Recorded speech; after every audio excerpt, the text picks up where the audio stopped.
एक समय की बात है, पहाड़ों के बीच बसे एक शांत मठ में दो भिक्षु रहते थे, गुरु योंग और उनका शिष्य युवा जेंग। वे अपनी जिंदगी जैन शिक्षा के अध्ययन और अभ्यास में बिताते थे, हमेशा बुद्धिमानी और करुणा को अपने जीवन में उतारने की कोशिश करते थे।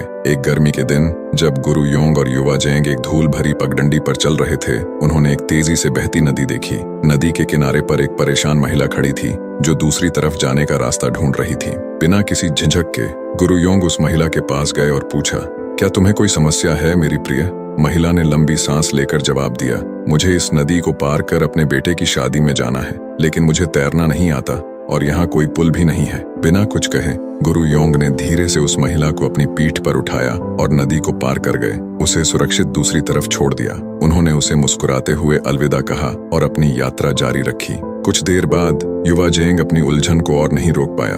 उसने पूछा, गुरुजी, आपने उस महिला को नदी पार क्यों कराई? हमारी शिक्षाओं में तो महिलाओं को छूने की मनाही है, फिर भी आपने उसकी मदद करने में कोई संकोच नहीं किया। गुरु योंग रुके और अपने शिष्य की ओर एक समझदारी भरी मुस्कान के साथ देखा।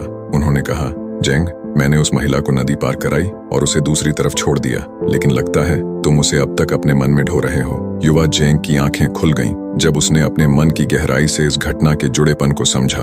उसने गुरु के इस गहरे सबक को समझा, उन विचारों और उनके साथ जुड़ी हुई बुरी यादों को छोड़ने का महत्व जो हमारे जीवन को बोझिल बनाते हैं। अपनी यात्रा के दौरान युवा जेंग ने इस सबक पर विचार किया और इसे अपने जीवन पर लागू करने की ठानी। उसने महसूस किया कि जैसे उस महिला को नदी पार कराया, वैसे ही वह अपने पिछली गलतियों, भविष्य की चिंताओं और दूसरों के प्रति मन में बिठाई हुई नाराजगियों के बोझ को ढोता रहा है। नई स्पष्टता के साथ युवा जेंग ने हर पल को पूरी तरह जीने और अनावश्यक बोझ को छोड़ने का संकल्प लिया। वर्तमान क्षण को सजगता और करुणा के साथ अपनाया। उस दिन से उसने गुरु की शिक्षाओं की बुद्धिमत्ता से प्रेरित होकर एक बेहतरीन जीवन जिया।